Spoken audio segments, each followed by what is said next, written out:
দেখেছেন আমরা পিচ দেখতে পাচ্ছি, মনে হচ্ছে একেবারে চাঁদের ওপর ভাগের মতো পিচ এগিয়ে থাকে। এখানে এই পিচ সম্পর্কে আপনার ব্যাটিং ভালো করবে না বোলিং ভালো হবে, না প্রথমে যদি বল করে সেটা ভালো হবে, না প্রথমে ব্যাটিং গুলো ভালো হবে। আবার আমরা দেখতে পাচ্ছি সামনে ঘাস, ঘাসের পর যদি বল করে এই বলটা আসতে সুইং করে চলেছে আউট হওয়ার সম্ভাবনা থাকে। তো এই বিষয়ে স্যার আপনার এখন তো মতামত আমরা কাম্য আসে। পিচ দেখে আমার কাছে মনে হচ্ছে একটা বোলিং ফেভারিট পিচ, বোলিং অবশ্যই একটা সুবিধা পাবে পিচে আমার কাছে মনে হচ্ছে। যারা টসে জিতবে তারা হয়তো বা আগে বোলিং নেওয়ার সম্ভাবনা রয়েছে, দেখা যাক কি হয়। ধন্যবাদ। এদিকে আমরা আরেকটা বিষয় লক্ষ্য করছি যে মাঠের পিচের মধ্যে ঘাসের উপরে শিশির ছিল, সেটা রোদ হওয়ার সাথে সাথে কিন্তু এখন আর নাই। তারপরে নতুন বল এখানে পাওয়ার সাথে সাথে সম্ভাবনা। এই বিষয়ে আপনি ব্যাটিং যারা প্রথমভাবে কাজ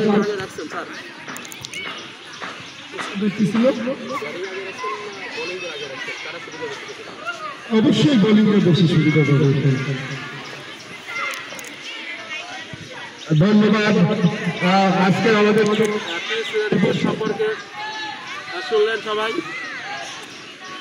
আমরা গবেষকদের থেকে আমরা জানতে পারলাম যে বলে আগে থাকবে, সুতরাং টসে যে জয় লাভ করুক না কারো, যদি বল প্রথমে নেয় তাহলে তারা বেশি সুবিধা পাবে। এটা আমরা সূত্র থেকে জানতে পারলাম।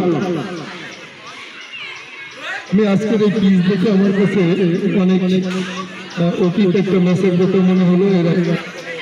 আমাদের এম শহীদ আলী মাধ্যমিক বিদ্যালয়ের শক্তিশালী শিক্ষক একাদশের দুর্ধর্ষ বোলিং রয়েছে আমাদের আহসান হাবিব স্যার। আমার কাছে আজকে মনে হচ্ছে যে আজকের খেলা সে এক দুর্ধর্ষ ভূমিকায় থাকবে। হয়তোবা আমাদের স্টুডেন্ট একাদশের 10টি উইকেটই আমাদের আহসান হাবিব স্যার পেয়ে যেতে পারবে।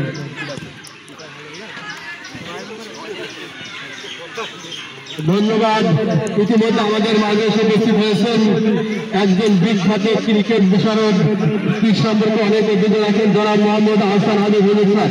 হুজুর স্যারকে আমরা পিচের এই সাইডে দেখতে পাচ্ছি যে পিচ পূর্ব পশ্চিম দিকে ঢালু হয়ে গেছে।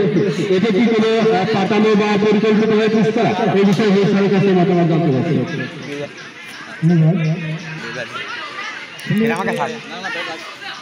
অভিজ্ঞতার ব্যাপারে বলে যে খেলাটা অনেকটা খেলার লাভ করে, অনেক ভালো বলারও উইকেট পায় না, আবার বলারও অনেক উইকেট পায়। তো চেষ্টা করবো যে ভালোভাবে বল করে উইকেট পাওয়া। ধন্যবাদ।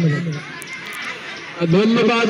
সুপ্রিয় দর্শক শ্রোতা মন্ডলী ও অত্র বিদ্যালয়ের শিক্ষার্থীবৃন্দ, আমরা পিচ রিপোর্ট থেকে এটা স্পষ্ট ভাবে প্রমাণ হলাম যারা প্রথমে বল করবে তারাই খেলায় এগিয়ে থাকবে। আমরা অল্প সময়ের মধ্যেই টসে চলে আসবো। দুই দলের তালিকা আমরা ইতিমধ্যে হাতে পেয়ে গেছি।